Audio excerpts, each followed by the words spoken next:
Hey YouTube, my name is Marita and welcome to another edition of the Nurse Lounge. Today we are going to actually talk about my narcissistic marriage and my road to recovery. And today we're going to talk about my story, how we met, the background, just things like that. So we're going to talk about that in this story. So me and my husband met when we were probably about 17 years old. We met at a theme park, so like a Six Flags of sorts, but it wasn't Six Flags. So we met at a place like that. I lived in one city, he lived in another, but we were bused from one city to the other.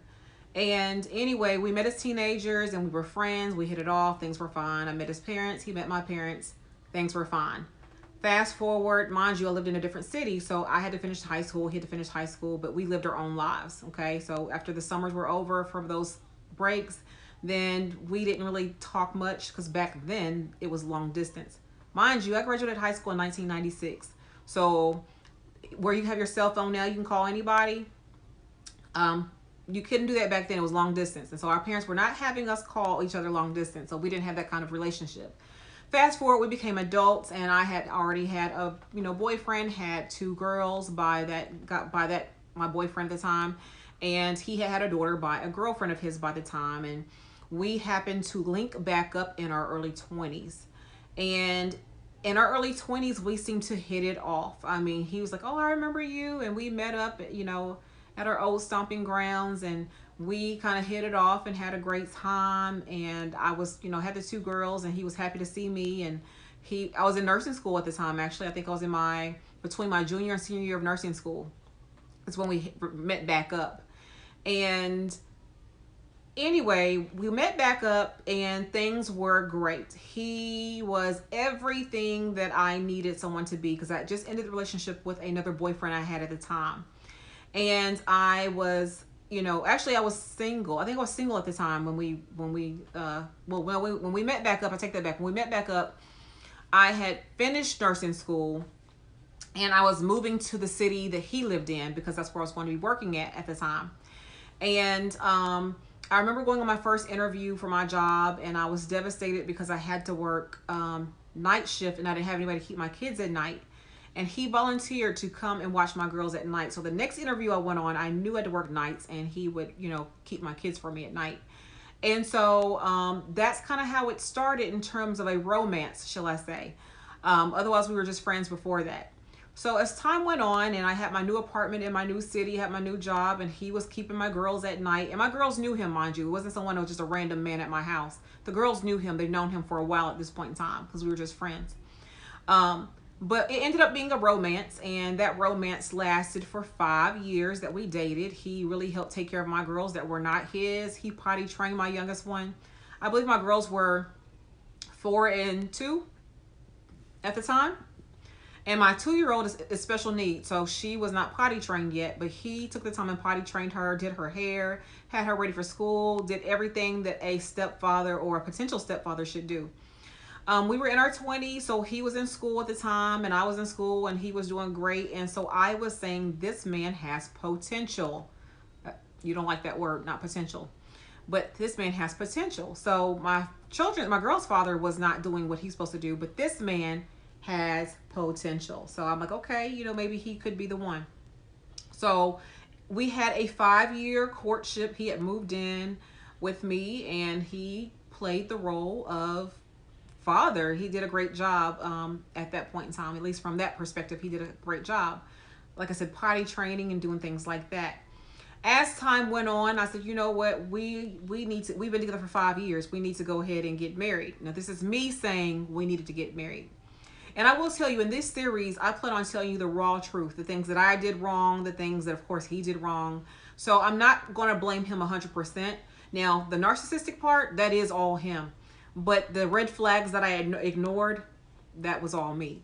So I'm going to go ahead and be vulnerable here and tell you about the red flags. So again, red flags, I'm going to say red flag. So potential, when I said potential, red flag. Fast forward, he had low paying jobs, and I was brought up never to knock anybody for a low paying job because he was working. Someone who is working is better than someone who is not working. So again, we're in our 20s at this point in time. So I'm like, okay, well, you know what? Late 20s. Let's go ahead. You know, I'm up here thinking of what other careers he could possibly do.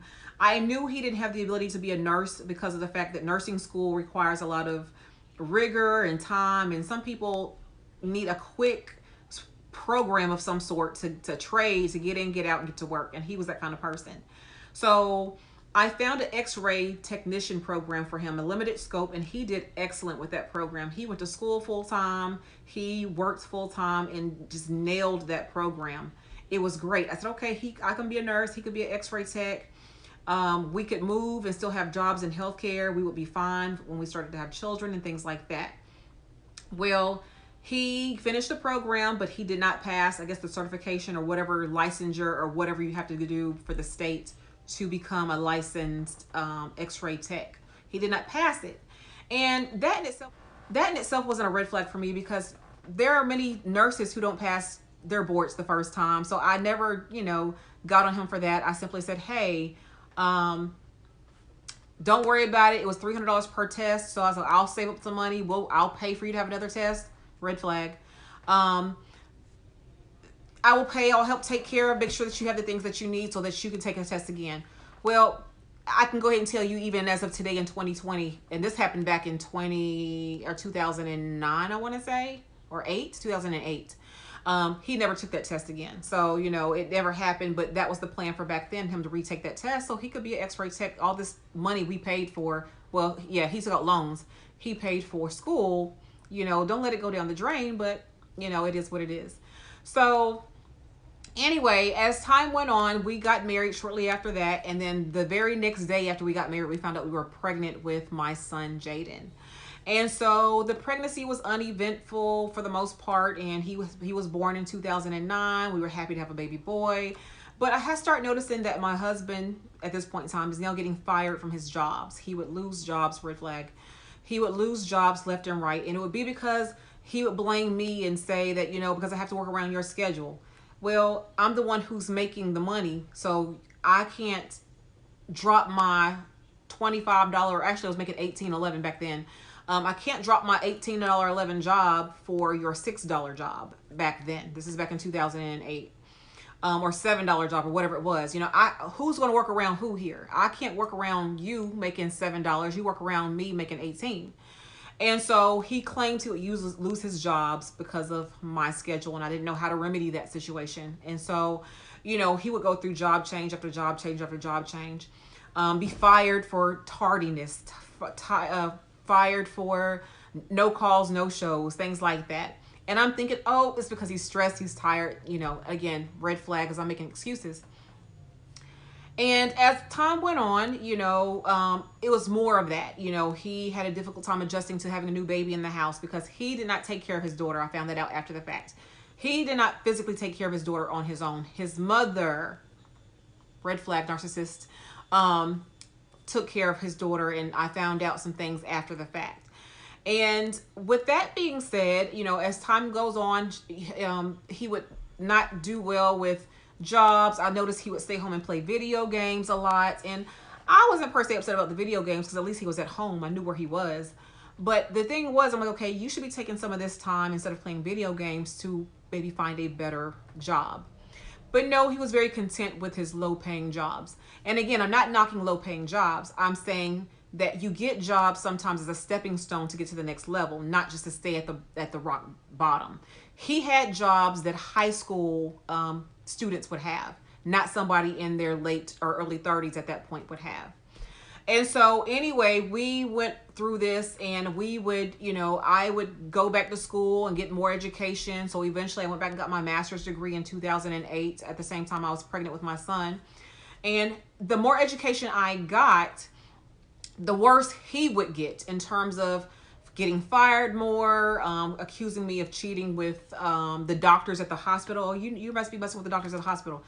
I work on an OB floor, so for one, not that you couldn't, but we don't have any male nurses on our floor. And number two, I wasn't into the doctors anyway, so that wasn't true. But, I'll start getting accused of things that I wasn't doing, red flag, that I find that later on I found out that he was doing. Not necessarily with a doctor, but cheating nonetheless.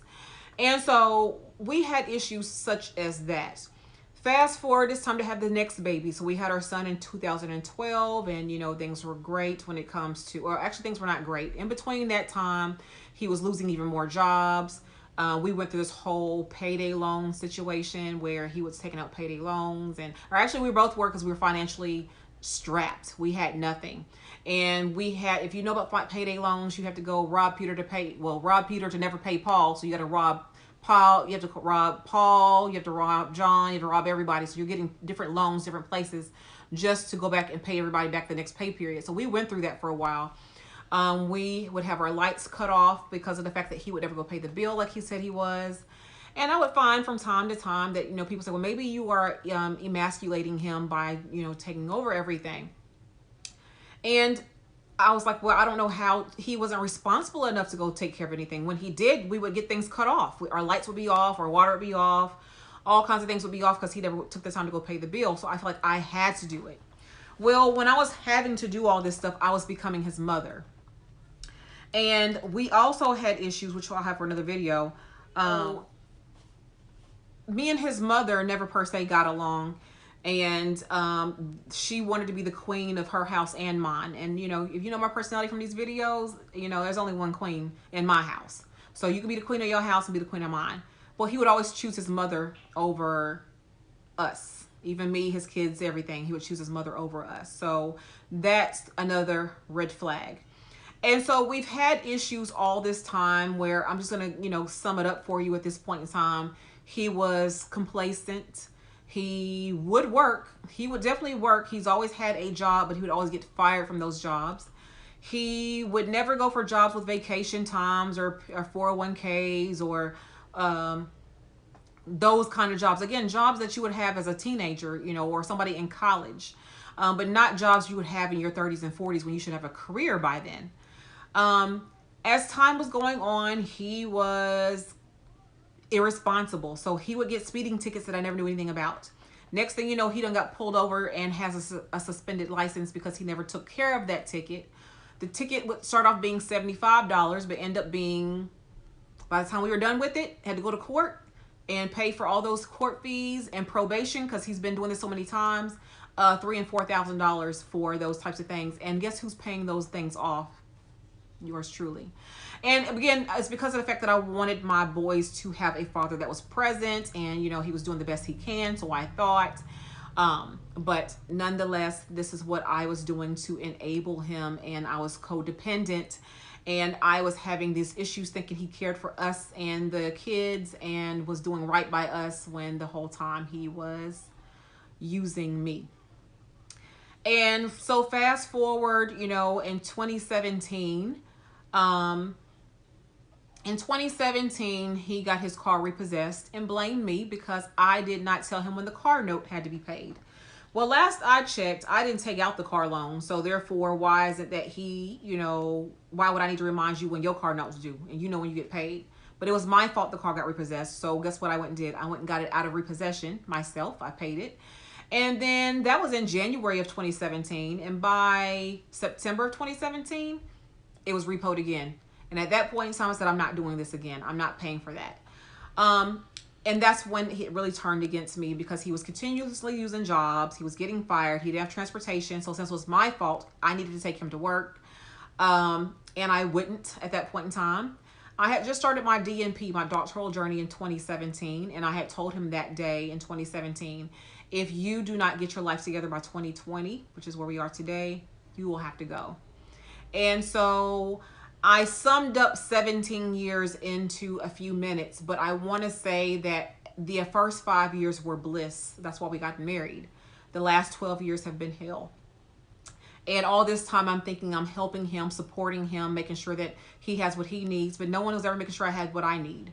No one was making sure I'm the one who's still working 5 and 6 jobs to make sure that we got by when he was working his one low-end job playing video games. No, he was not cooking. He was cooking and cleaning. He did do that, but he wanted a trophy for it. He wanted a certificate for it. And I'm kind of like, okay, first of all, you're not doing no more what you're supposed to do because you're not working as much as I work. And he was very jealous, shall I say. It would be where, you know, as a nurse, I only had to work 3 days a week. And mind you, working 3 days a week, I can get paid in one pay period what he gets paid. Well, I can work what? So let's just break it down by shift. What I made in one shift is what he made in 1 week. So what I made in 12 hours, he made in like 40 hours. And so when I'm sitting at home for the other 6 days in 12 hours of the week, he's jealous because he's had to go work 40 hours that week to make the same amount of money. And I started noticing his jealousy get worse and worse when I got my master's degree and things like that. And it was a very bad situation with that. And after I got my master's degree, my eyes began to open and realize I don't think he's going to change. We were still losing things. Things were still getting cut off. I was embarrassed. I'm having to borrow money from friends and family to keep so my kids could eat. There's no reason as to why I have 6 jobs and cannot make it when he's working his one. And his mother would put him on a pedestal. He was, you know, you better take care of my son. You this, you that, you that. You know, she's deceased now, but, you know, she was very much not who she appeared to be either. And when it comes to narcissism, you will realize, if you don't know what narcissism is, definitely know that it's a personality disorder, and it's something that cannot be changed 9 times out of 10, because to them, you are the problem, not themselves. So when it comes to narcissism and narcissistic personality disorder, there are about 9, I want to say, characteristics that definitely pinpoint them to be diagnosable with that disorder. He is not being diagnosed because, for one, I'm not a psychologist, I'm not a therapist, I'm not a life coach, I'm not a doctor. I am a doctor nurse, but I'm not a medical doctor in any means. I'm not any of those things to diagnose him. I just know, after doing research from YouTube videos, believe it or not, that I was able to pinpoint what kind of covert narcissist he was. And so when it comes to covert narcissism, I want to talk about, you know, basically what that definition means, because we know what narcissism is. But have you ever heard of the term overt versus covert and the different kinds of narcissist? And my husband was not a overt narcissist. He was not one who, in your face, he was like, I'm better than you. You know, he wasn't your CEO kind of person he wasn't that kind of person. He was definitely the kind of person who I learned to be covert. And covert is, hold on, let me find the actual definition. All right, so this right here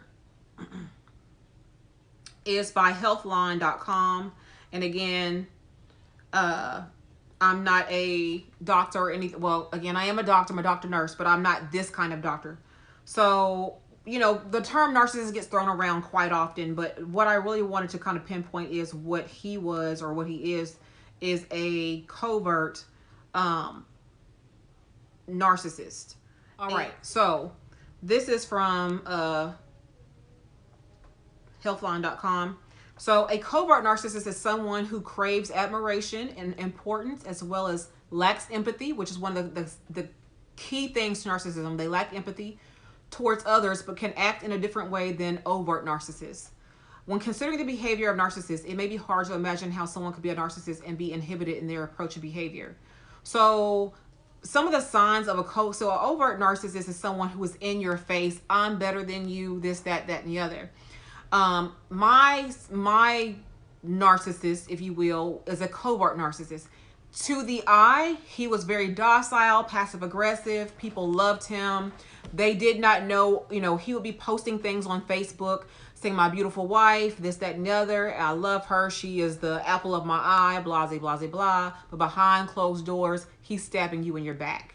So some of the signs of a covert narcissist is he's reserved in terms of attitude towards others. They are quiet a lot of times. They're passive aggressive, which is very true. They envy others, and I just mentioned that. He envied my education quite a bit. And they feel like they deserve what other people have. They lack empathy for the feelings of or situations of other people, which is very common for all narcissists. They tend to... He was one of those who would, again, the world thought he was wonderful, but behind closed doors, he treated us like crap. Um, a covert is also known as the shy, vulnerable, closet narcissist. So they're the snake in the grass. They're someone who is plotting and scheming the entire time, where an overt will tell you, I'm better than you, da da da da da, and you rather deal with an overt than a covert, because an overt, you know what you're dealing with. With a covert, you don't know who they are because they're acting, okay? And he was acting the first 5 years of our relationship, and then the mask slowly came off during the marriage. And so he was also someone who played the victim. He played the victim all the time. Everything is woe is me. And it was never his fault. It was never his fault as to why something didn't occur. So an example of that was one day my boys were watching one day he got fired from his job, of course. And he hadn't gotten fired yet, but that particular day he was late to work. And he was late to work and blamed the manager for scheduling him 2 days, like getting off at, say, 1 o'clock in the morning, but having to be back at 9 o'clock that same morning. And that was the manager's fault as to why he didn't get to work on time. And he had been working the schedule before, so this is nothing new. And if it is an issue, you have a responsibility to tell your boss that, hey, I can't get off and be back at 9 in 8 hours. Nonetheless, this was never, ever his fault. And so he plays the victim, and he's still doing that to this day. But he would do different things like that. So this video, I wanted to come and tell you a little bit about our marriage and what he would do. I had to work 5 and 6 jobs even while pregnant with our sons to get us through. If I had to borrow money from people, he didn't see the responsibility that he needed to try to help do that. He was very much wanting to be taken care of.